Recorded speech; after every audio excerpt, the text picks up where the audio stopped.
We wish you a Merry Christmas, Motown style. I'm Charlie, And I'm Cory. and this week we will be discussing a Motown classic, the Jackson 5 Christmas album. Cory picked this. He's our Christmas music aficionado of this duo. I've been hearing a lot of it lately, but yeah, tis the season, so we gotta do it. And I was excited that he picked this one because this was a consideration for me earlier, but I just wanted to talk about Elvis. So that's what I did.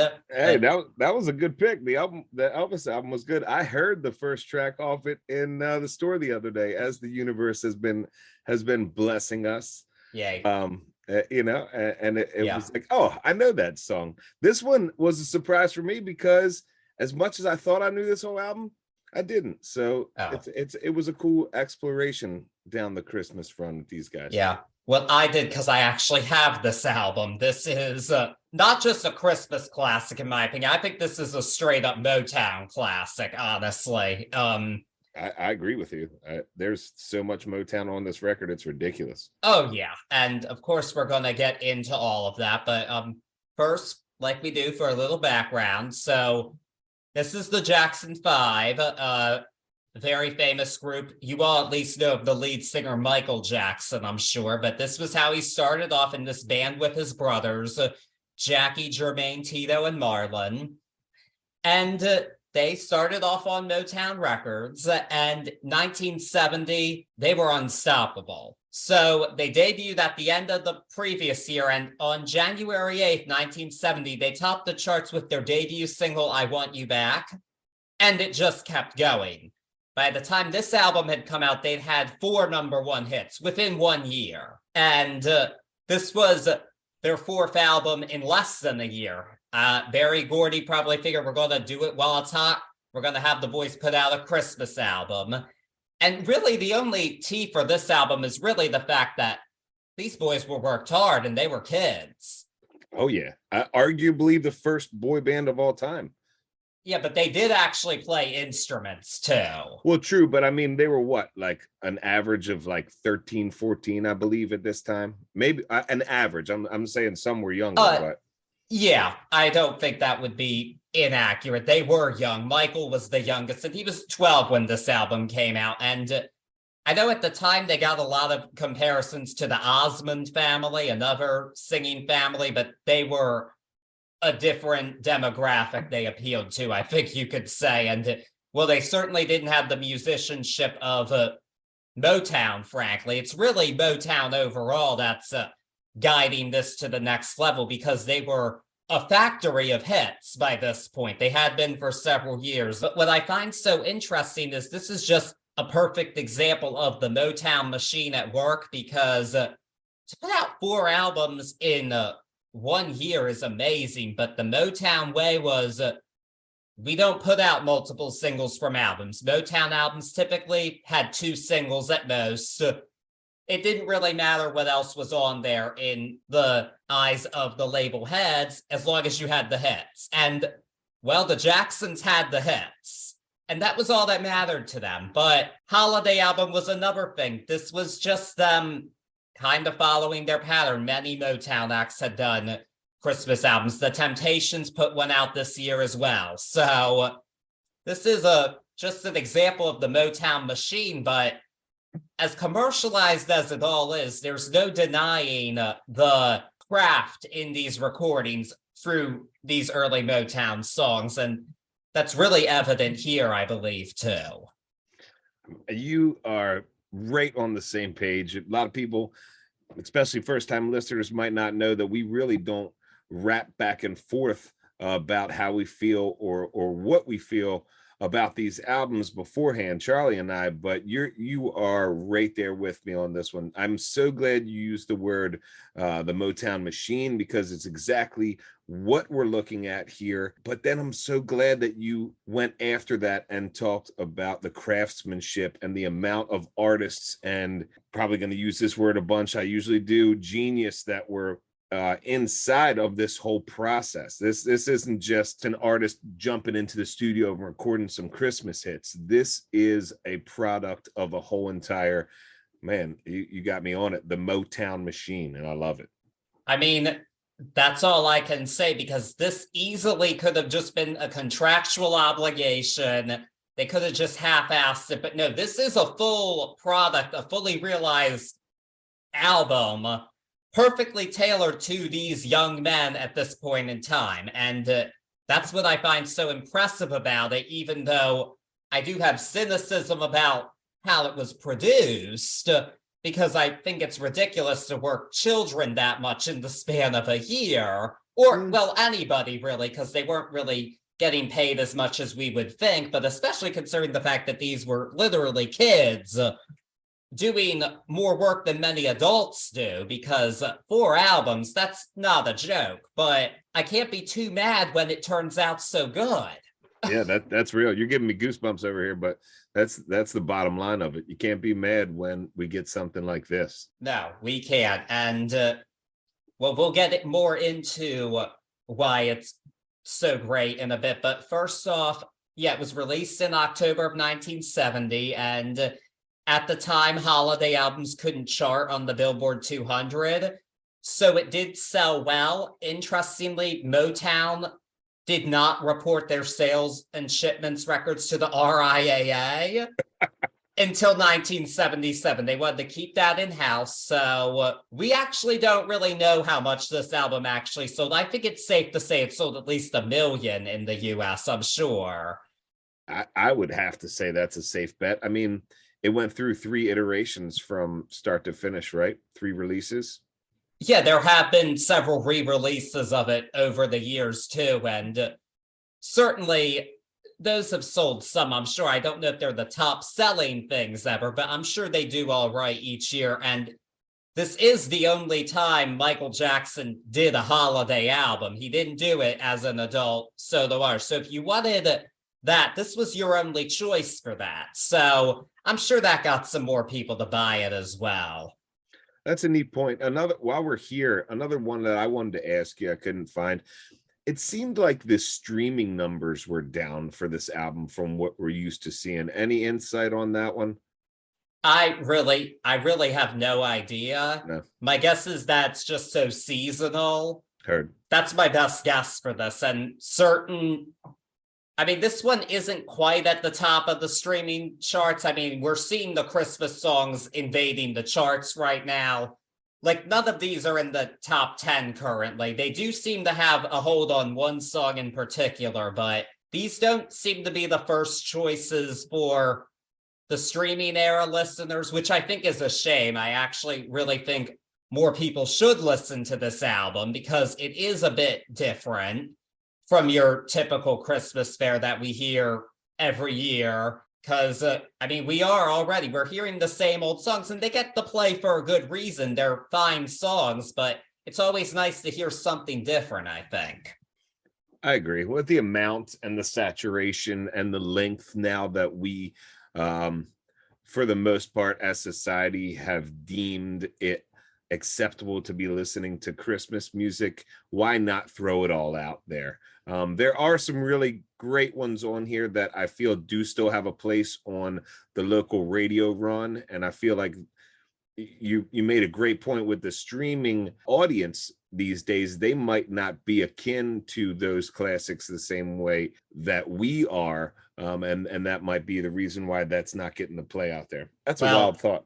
It depends on the song is what I will say too. Because I mean, right now the Hot 100 does count all streams. So any song can chart high. And yeah, Mariah Carey's back at number 1 again. That song's been around forever with the charts. And then even older than that, Rockin' Around the Christmas Tree and Jingle Bell Rock are older than us. Heard. And they're very high on the charts. Yeah, we got to start doing this video because Charlie knew I was going straight to Mariah Carey when I pointed at him. I thought I read that today. So she's back to number 1 on the charts with her Christmas song. As she does every year, but there's even older songs right behind her. Heard. So I don't know what it is, but this should get some more streams and radio play because I don't think there's enough for this album. This is definitely a top Christmas release in my book. Yeah. And I'm not the biggest Christmas listener, but I do enjoy this album a lot. And with that being said, I'm ready to get into it and talk about these tunes. Let's do it. Do you want to stay up to date with the messiest drama on the internet? Or what about those crazy viral challenges? Then be sure to tune in to TMZ Verified, the podcast. I'm Wild. I'm Steph. And each week we're either breaking down the spicy viral stories or we're hanging out with the most popular influencers around. Tana Mojo is in the building. I don't even know if they're hating. They're probably just telling the truth, but we love the haters too. Sophia Franklin. Yeah, I mean, we can talk, but like, let's be real with each other, you know? Bryce Hall is here, y'all. Make some noise, people. I'm single, by the way. Right. So if you like viral drama, influencer culture, and just overall hot messiness, check out new episodes of TMZ Verified every Thursday right here on Spotify. All right, so this album actually begins with a ballad. Have Yourself a Merry Little Christmas. This was written in the 40s by Hugh Martin and Ralph Blaine. It was first performed by Judy Garland in the 1944 film Meet Me in St. Louis, a classic. Mm-hmm. But it was revised a bit by Frank Sinatra in 1957, and that version's actually become more commonplace to be covered. Even Judy herself performed that version on TV. So there's that. And Jermaine takes the lead on this one, which, nice change. He gets some good moments on this album, which I appreciate. And it makes sense for him to do it. I think it requires a bit more maturity than young Michael had at the time. So it was better to have Jermaine do this one. I think it's a nice version of it. I mean, he definitely doesn't have quite the heartache in his voice that Judy Garland has, but that's there's a different aim here, I think. I don't know. I think it's just kind of odd to open the album with a ballad. That's really my only thing to say about it. I don't think this is a great album opener. I would have preferred something with a bit more pep. I'm telling you, man. People are going to start thinking that we go over our notes together. You literally just read my notes off all the way through.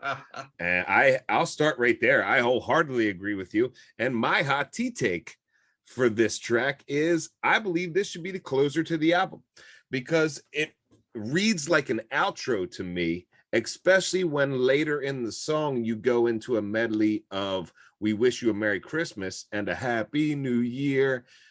That's an easy out for this album, in my opinion. I searched my feelings on why. Maybe, try to jump in the Motown machine's brain and say, why are we opening with this? And I couldn't really find a true opener on the album. So maybe they felt that this was the opener. Also, it's a 5-minute. We'll throw it out there early on. It's a great, solid track in its own right. You talk about the musicianship and this perfect vessel for these boys. Listen to Jermaine come right in with the sick bass line. I mean, just rolling it. Super, super proud, super, super on point. Exactly what we expect to hear from Motown. And then as a group, the harmonizing and group mechanics are super in the spotlight right away. Maybe I'm answering my own question here. Maybe this isn't the perfect vessel to give a rounded look at the Jackson 5 on track one. It just read a little bit to me like an outro, like a closer. And it's just a tad long for me, just a tad long. Well, your reasoning for why this is the album opener is a bit more optimistic than mine, because mine is that, like I said, Motown put out product quickly. I don't think they always put a whole lot of thought into how their albums were arranged. Heard. Because, and interestingly, that would change months after this when Marvin Gaye released What's Going On, which was called the greatest album of all time, but the albums cited as the great Motown albums, they don't start until that release. Heard. So they're still poking at it at this point? No, they weren't thinking about it. Marvin kind of forced them to do it because Berry Gordy actually didn't think What's Going On would be a hit. Wow. Yeah, because he had his way. And a lot of times he was right, but in some cases he was very wrong, including that one. But that's enough about Marvin Gaye. We're not here to talk about him. We're here to talk about the Jackson 5's Christmas, though. Well, I'll save that thought for later. But anyway, track number 2 is, I think, the radio favorite of this album, the Jackson 5 version of Santa Claus is Coming to Town. This song dates back to 1934. It was written by J. Fred Coots and Haven Gillespie. This one, based on the Billboard charts, is the highest charting version, so I'm guessing this is the choice version of the song for radio stations. And I mean, I agree with that. I think that this is an appropriate song for this group because Michael takes the lead on this, and I think this is one of the only times we really actually hear Michael Jackson be a kid on record. And it's nice to hear because he was a child, but think about it. I Want You Back is a song that could easily be sung by an adult. That could have very easily been given to somebody else at the label. Agreed. It's an adult love song, and I'll Be There certainly is an adult love song, and young Michael had the chops to pull it off. But it's nice to hear him not have to play grown up and just genuinely have fun singing this song, because this is probably one of the only versions of this song, besides like a Kids Bop rendition, where you would actually believe the person singing believes in Santa Claus. Yeah, that makes total sense. You know, and it also sets a great vibe for what we're going to get through the rest of the album. Other than that vocal that you're talking about, again, we go back to Jermaine. That bass line is crushing and gets more play musically than anything else other than that lead vocal. Such a solid rendition of this song too. And I say rendition, but this is what I'm looking for. We talked about this last week, is your versions, not just cookie cutter, let's put it down on paper versions, your versions or the artist versions of these songs. And this one is almost the epitome of that for me. Well, I might have to burst your bubble here. I'm going to tell you something. So I'm not saying Jermaine didn't play the bass, but I think a lot of what you're hearing is from the very talented session musicians at Motown. Really? See, now I just took it for granted that he was jamming on this, right? Well, the issue is Motown didn't always credit them. Got you. These fantastic, amazing musicians, they just weren't always credited on the releases when they should have been, but they did it. There's even a documentary, I haven't seen it, called Standing in the Shadows of Motown, about the Funk Brothers, who I think were gone by this point in time, but they were those legendary Motown session musicians that gave those songs the kick they needed, because a lot of Motown's groups didn't play instruments. They were just vocal groups.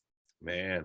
So my vision of the Jackson 5 is deteriorating in front of my eyes as we speak, Charlie. It's terrible. To tell you. You know, it's crazy because looking into this, and there's other times throughout this album that I went to be like, all right, who's doing this? Who's doing this? Where are we at? And you just answered my question, or you just really let me know what I was looking at, because it's almost impossible to find out who is exactly doing each piece, even down to the Jacksons inside of this album. And then looking back through Jackson 5, nobody really breaks it down. So wow, that's an eye-opener. I mean, my copy of it's a new reissue, but there's no liner notes in it. Heard. Wow. And I will say, I wonder if Michael Jackson took note of that, because he definitely credited every musician in his liner notes on his solo albums. I mean, you look at the credits for Bad, you will see everybody credited, and that's great that he did that. He definitely intentionally did things differently than the Motown way, such as releasing more than one single from the album, because this was the only official single, but it really didn't count as a single, and I'll Be There was still in really heavy rotation too. So, gotcha. But it did what it needed to do, and it's a radio favorite, certainly. Probably the go-to edition of this song for him, and I would agree with that. I would go with this version too. It makes sense to actually have a kid singing it. And again, Motown at its peak here. Maybe not quite its peak, but in a good place. So, but speaking of cookie cutter renditions, I think that might be a good transition for the next song, the Christmas song, Chestnuts Roasting on an Open Fire.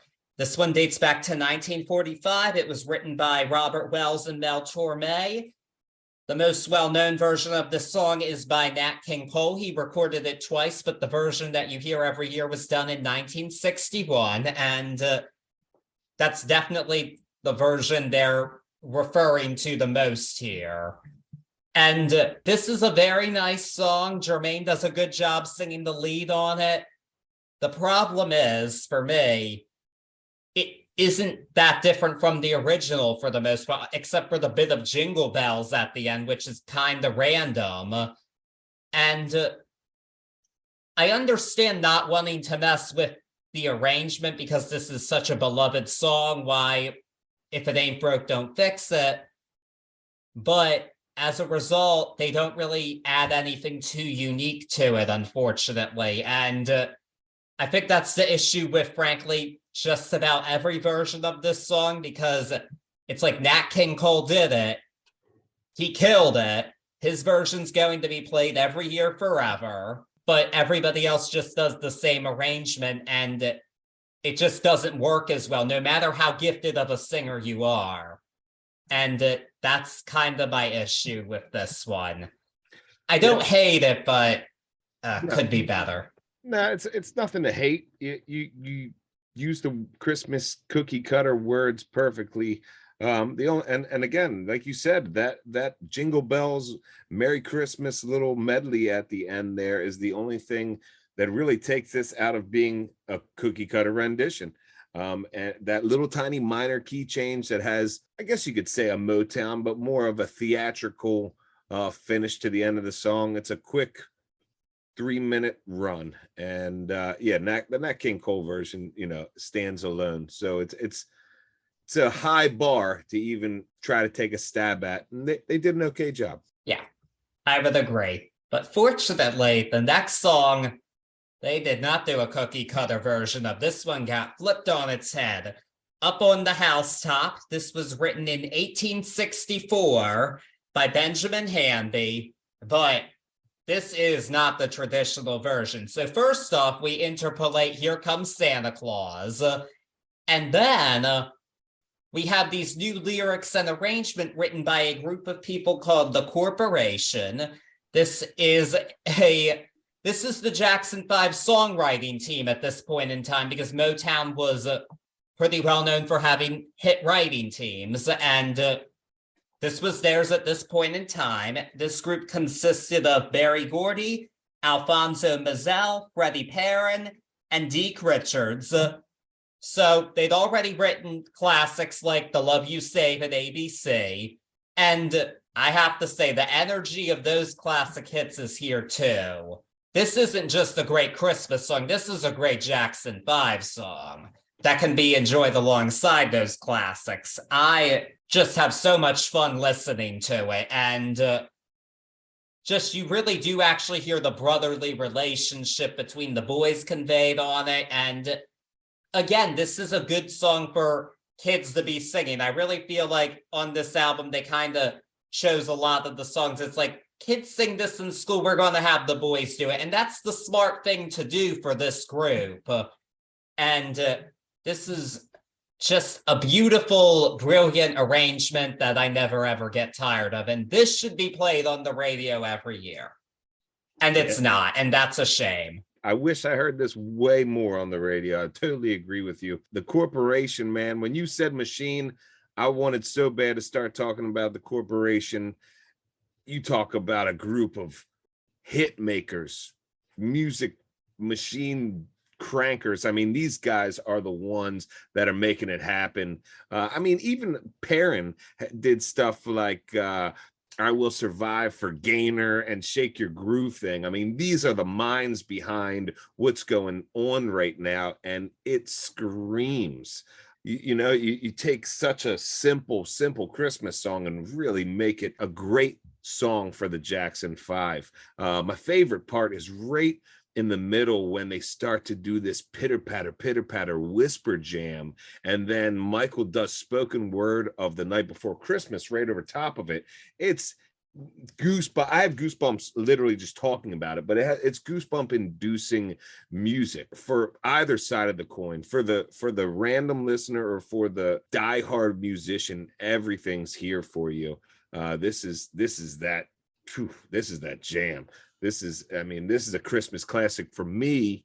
I just wish more people got to hear it a bunch because this is that jam. Yeah, because I actually didn't hear this till I was like in college and it was on a playlist. And I was like, where has this been all my life? This is fantastic. Hell yeah. But we don't hear it every year. And well, we should, frankly, but the world isn't always fair. The radio isn't always fair in particular, as we've learned on this podcast. I heard that. And now we have another standard to be covered by the Jackson 5, another perfect kid Christmas song, Frosty the Snowman. This is actually the ender of side 1. It was first recorded by Gene Autry in 1950, famously done by Jimmy Durante, written by Jack Rollins and Steve Nelson. This is a fairly straight reading of the song. It does have a bit of the wah-wah guitar in it, which I think differentiates it a bit. I don't think this is quite as infectiously fun as Santa Claus is Coming to Town and Up on the Housetop. I feel like it's a bit more slowed down and just kind of, again, a straight reading. I don't think it's straight cookie cutter. I do think they Motown it up a bit as it should be. But I enjoy it, and I think it's a pretty good ender for the first side because on the second side, I think it shows that we're going to kind of go into a slightly different sound there. And this is a good palate cleanser, like still joyful, but a bit more mid-tempo than what we might hear on the second side. Yeah, it makes total sense. I didn't even realize this was the first side closer, but straightforward is the word I use. Just like you said, a straight reading, straightforward. It's a neat composition. It's nothing that's going to knock your socks off.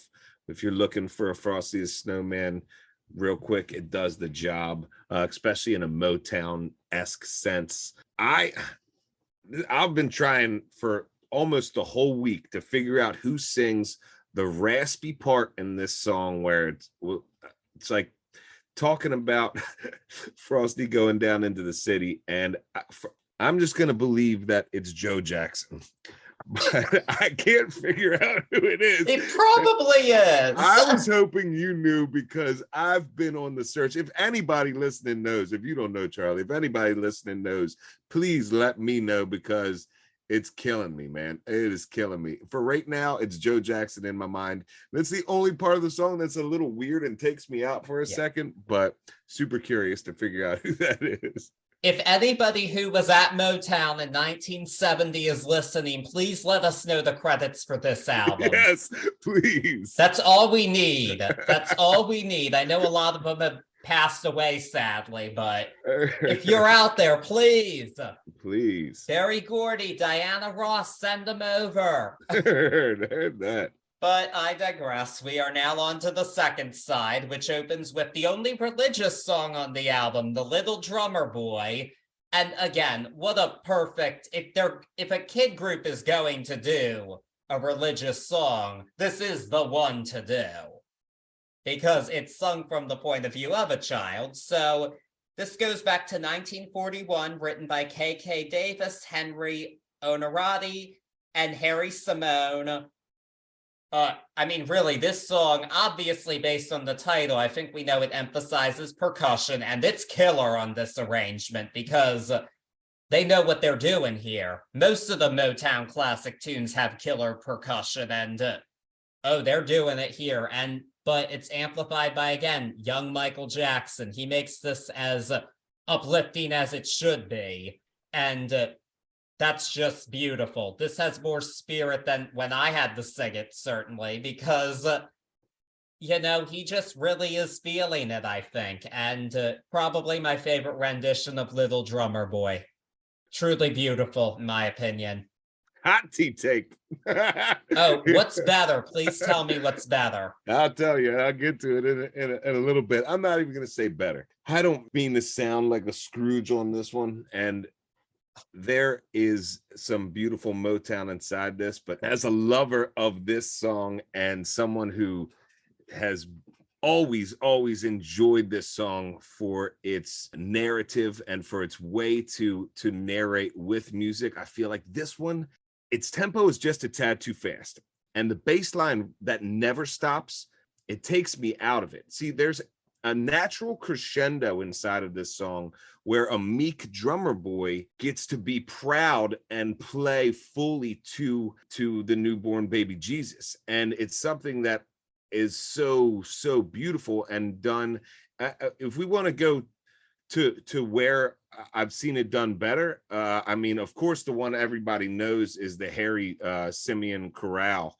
That's the one you hear the kids singing it. But if you listen to Stevie Wonder do this, he understands that as well, as he makes this natural crescendo that I think is lost. I wanted so bad to hear Michael come from meek to strong, but it's almost, I'm giving my boy, my man, I love Michael Jackson. I'm giving him the benefit of the doubt here. He's too young at this point to really understand, or he wasn't told where this is coming from. So what I'm getting to is he's so strong, period, from the start of this song to the end of the song, that I lose that natural crescendo. And for me, that's what the little drummer boy is. So yeah, this one actually falls super short for me, and it's one of my least favorite on the albums. Oh, that's the first time we have gone like polar opposite in a long time. Yeah, I mean, I actually haven't heard Stevie Wonder's version, it's a good one. Oh, I'm sure it is. It's Stevie Wonder. Come on. Yeah, but it's that natural progression. And if you go back and listen to this one, I'm going to use your word here. It's a missed opportunity, I believe, because this one could have been a Michael start low and belt it out. This could have been up there with Ben. I mean, this is real. Well, I mean, at least that he's not playing the drum for a rat. As long as it's there, it doesn't matter who you're playing it for. You got to show me the passion of this song. And unfortunately, this one was just not a little bit. It was too upbeat, and it was one note. Okay, I kind of do see what you're saying. I do get where you're coming from, but I really enjoyed it. And like I said, it's them doing something unique with it. And that's what I like about this album, because they're unique. It's not the same take on the same old songs. That's why I like this album. So this is true. However, we're going to talk about making songs unique. I'm not sure they do that for track 7. Another kid favorite, the other kid favorite, along with Frosty, Rudolph the Red-Nosed Reindeer. Written by Johnny Marks in 1939, and most well-known version is by Gene Autry. Once again, that's a Christmas music king right there. I never really thought about it, but geez, he popularized a lot of these songs. Yeah, it was because they were doing like those radio kid specials and whatnot back then.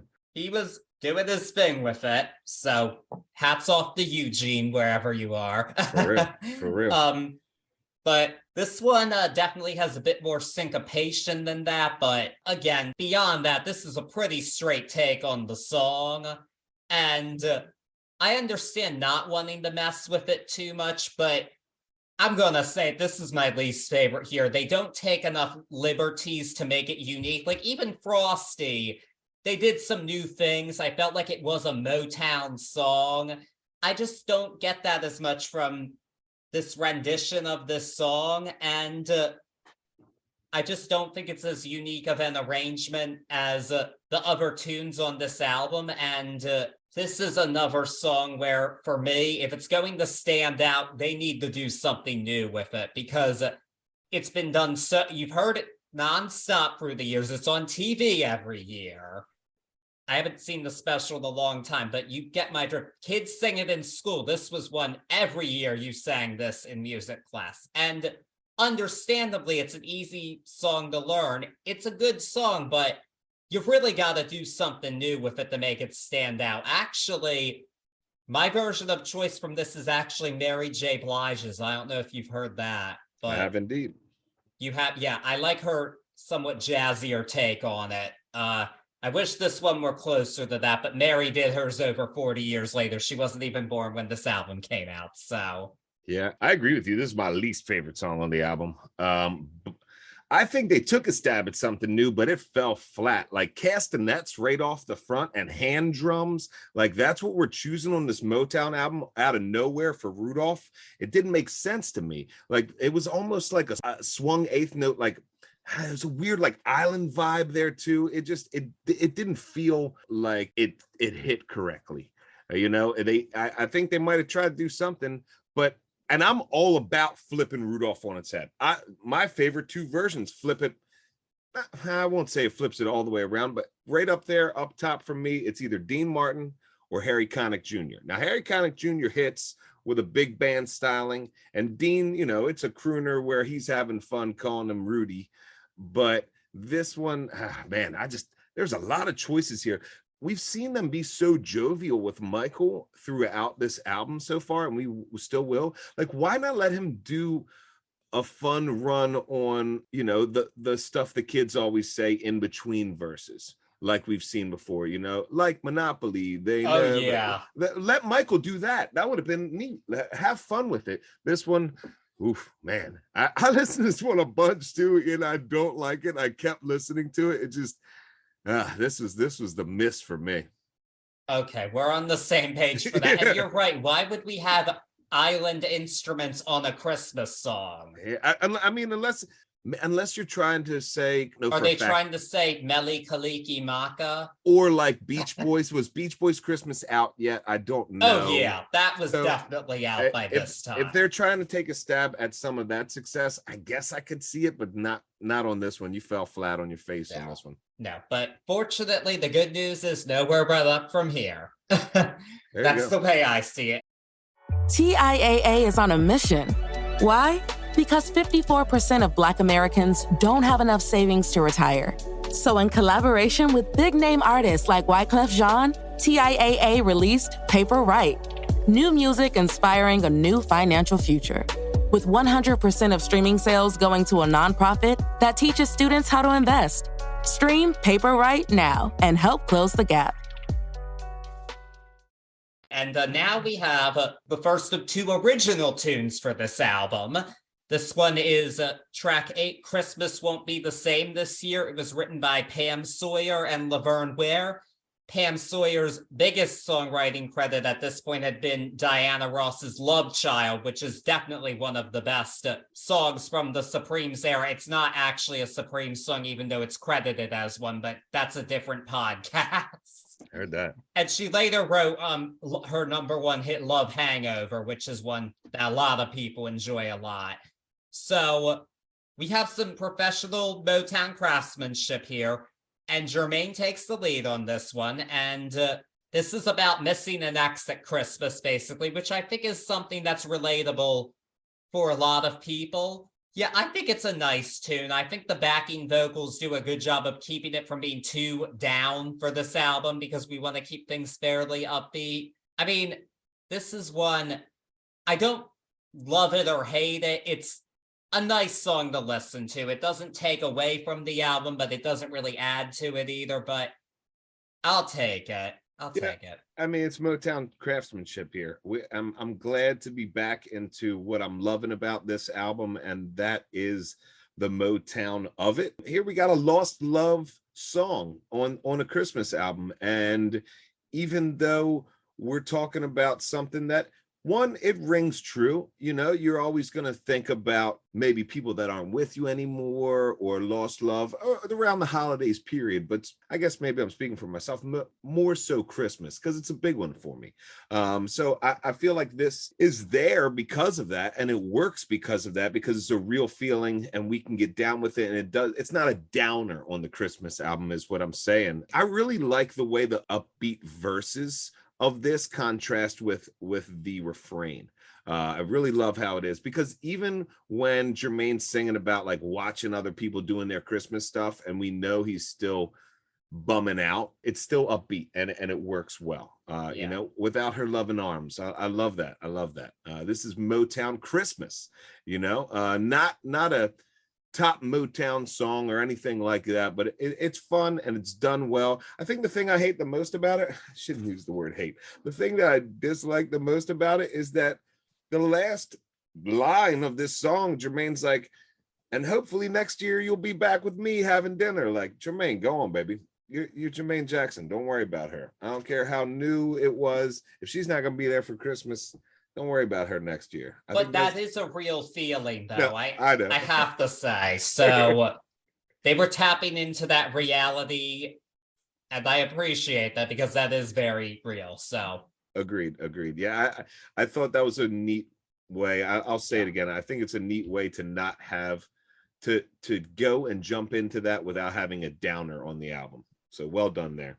yeah, kind of the Motown Blue Christmas. Not as good, but kind of filling that role. Yeah, perfect analogy. I was trying to think of one, but that's the best I can think of. This Christmas it gave me my heart. Maybe Oh, that's yeah, some of the best ones for that whole subgenre really do come later than this one, but we went early into the Christmas music phenomenon, I feel like, but we did indeed. there's nothing wrong with that because we all gotta start somewhere, but Heard that, perfectly said. and now we have another Motown Christmas song, the other original here, and the more well-known of the originals, Give Love on Christmas Day. This was written by the Corporation, and Michael sings this one. And this is his most mature vocal here. It's about giving love during the holidays. And again, that's kind of a good Motown message to be sending. I feel like Diana Ross would have sung this song really well, actually. Hearing it, it made me think of Diana Ross so much. But I don't know if she did a cover of it. I don't think she did. But it's not too late, Diana. So get on that. Heard. But yeah, I do think that even though Diana Ross didn't sing it like I may have wanted her to, this song does showcase young Michael's maturity at this point in time. He's 12 and he has vocal gifts that many adults don't have, simply. And he only went up from here artistically. So, that just says a lot. And this song's also been covered many times too. And again, I think that just says a lot about how it was done here. And I think that Michael still did have that wide-eyed innocence as much as he could do effectively convey this message at this point in time, because later on that wasn't going to happen. So no, not at all.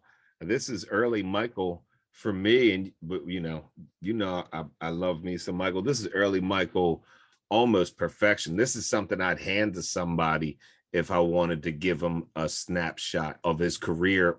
If I had something early, this is one that I'd throw their way, that they might not have heard. Such a beautiful song. I mean, of course, we're back with the Corporation, we're back with heavy hitters sitting down and making this, but this is a flawless composition, a flawless production, and Michael knocks it out of the park. This one is such a neat Christmas song, but the melody itself is up there musicality wise as far as being able to be sang, and one of the only people that could do it. Diana Ross would have been sick.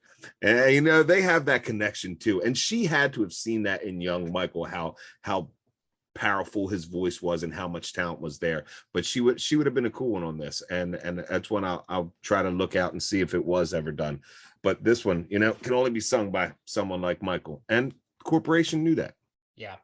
Well, here's what I'm going to say. Diana is 78, but she still has a strong voice. Her voice has not faded with time, so it's not too late. So please, Diana, just do this for us. I know you can do it, girl. There you go. Or woman, whatever you want to be called. But no, the Jackson 5 were actually marketed as being presented by Diana Ross as she discovered them. Their first album is called Diana Ross Presents the Jackson 5. How crazy is that? I found that out while I was doing the research for this. So awesome. That was also pure marketing. She didn't really, but it was a smart marketing move. And they were close for quite some time, Michael and Diana. Their relationship did change over time because of changes in Mr. Jackson's personal life, but she was a very important part of his life, and one that can't ever be discounted, and a legend in her own right, of course, still going strong today.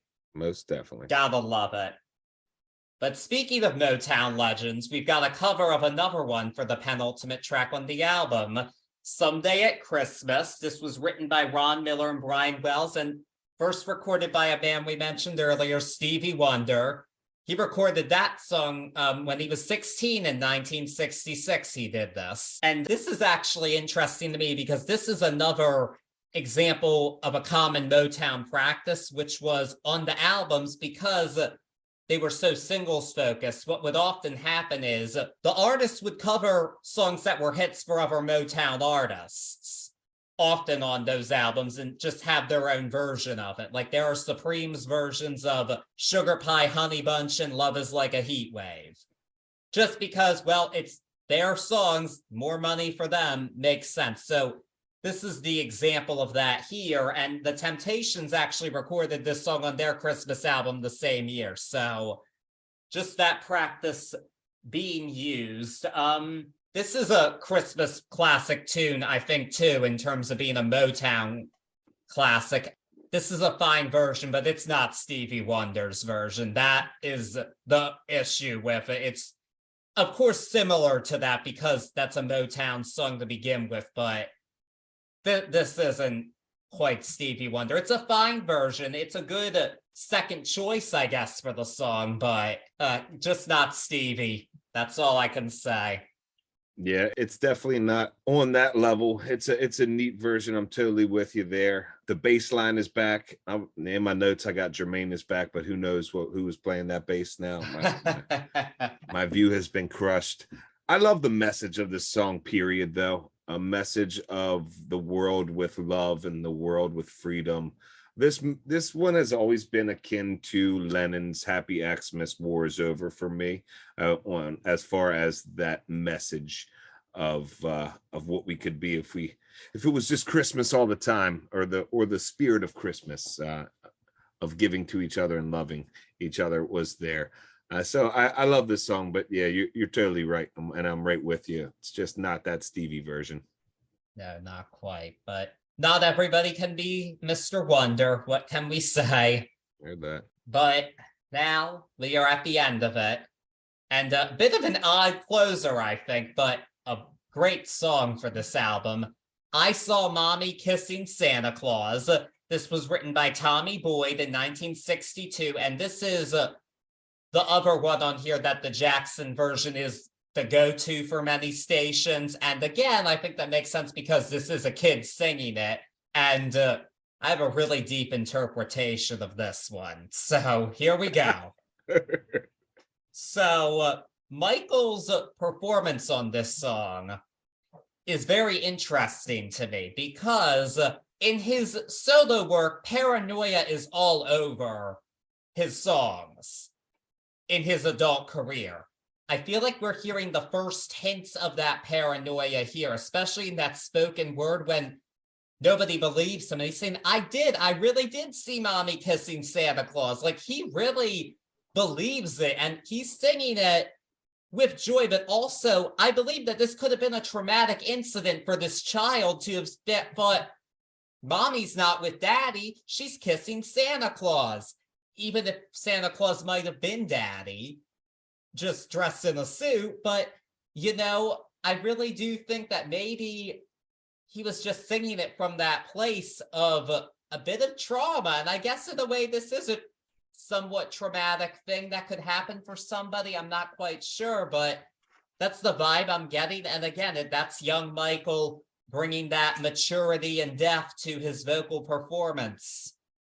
Yeah, the depth is right there. He perfectly conveys that feeling of not being believed. I'm gonna do terrible things because I don't remember the artist or how it was, but if I'm correct, when this song first came out, it was, man, I don't want to say banned from radio play. I think it was inside of the church. Long story short, the person who wrote this song had to go and really explain what it was about, because it was read automatically as Mama was cheating, when in fact what he was trying to say is it was just Daddy dressed up as Santa Claus. And hearing Michael be able to do that, and knowing the backstory was super, super awesome. This is my version of Mommy Kissing Santa Claus. This is the one I've always heard. This is the one I've always known. And this is the one that I'll put on every time if I want to hear this one. I gave hand drums a bunch of shit earlier in Rudolph, but for me, the break in the middle of the song where it's just like some synthesizer and the hand drums, they work there. So good call leaving the hand drums around the studio for that one. This is again my Mommy Kissing Santa Claus. This is that one. I mean, what's the point of another one after this? I don't see it. Heard. See it. This is it, people. This is it. This is the one. And this is that album. That's the album. Heard. Yeah, there were some reissues with a Michael bonus track called Little Christmas Tree.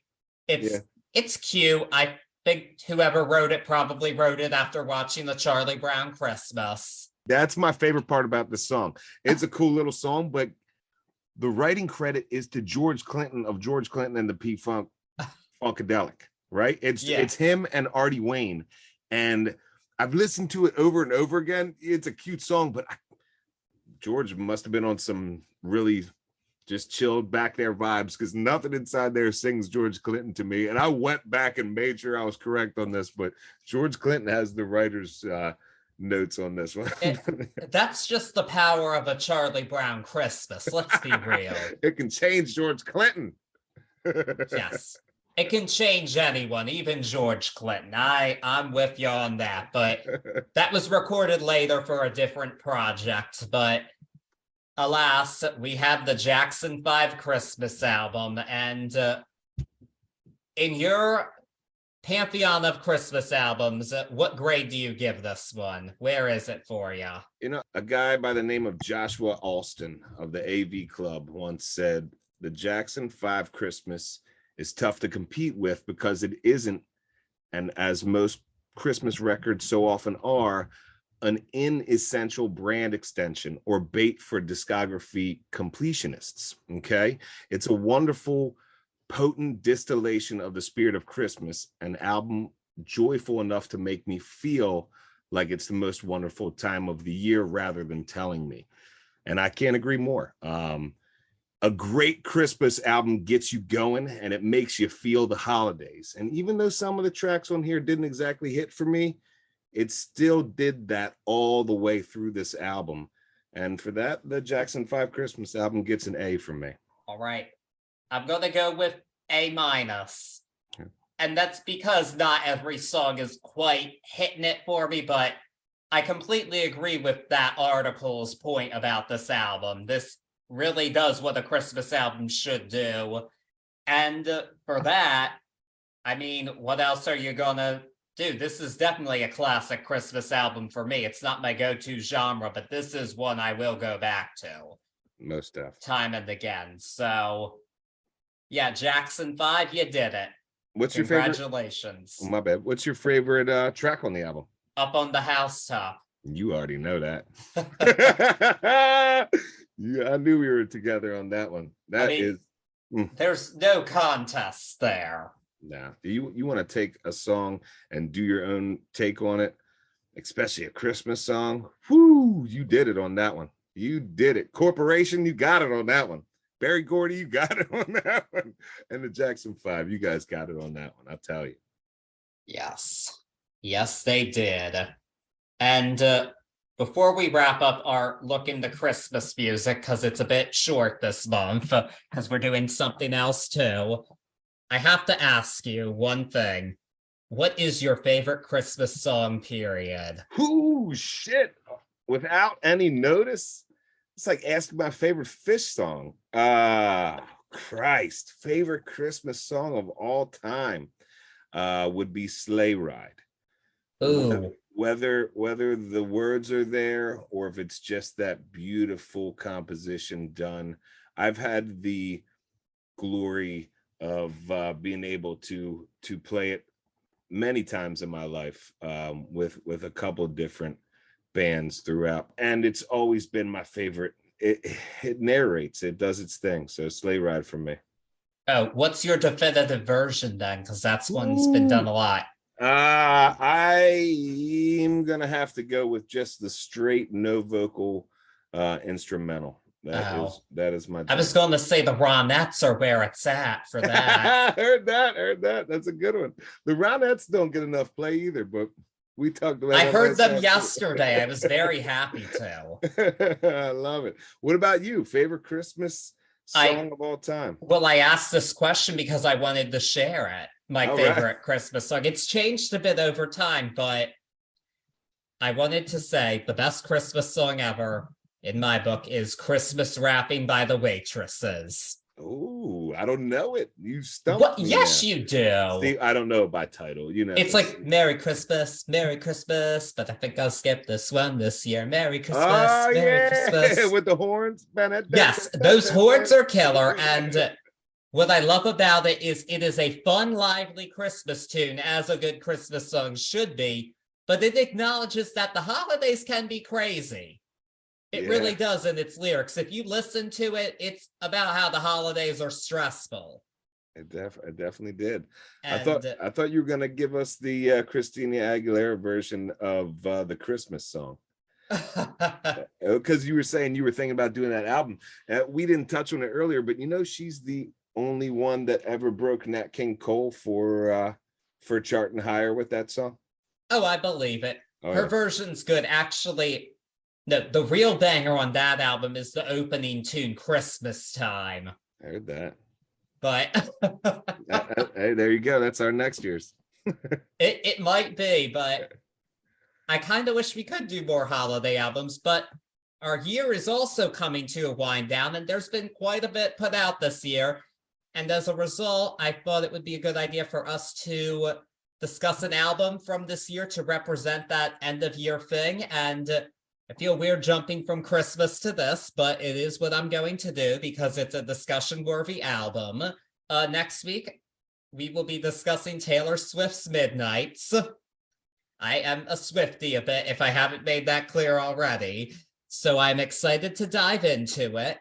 What I will say is that there are two different editions of the album, but because the second edition is quite a bit longer and has a lot going on, and there's already a lot to discuss in the main album, we are just going to discuss the 13-track album for Midnights is what we're going to do. If you want us to, we could definitely do a bonus episode about the bonus tracks because those are pretty cool to discuss too, but let us know if you want us to do that. But I've decided we're just going to stick with the 13-track concept that she envisioned.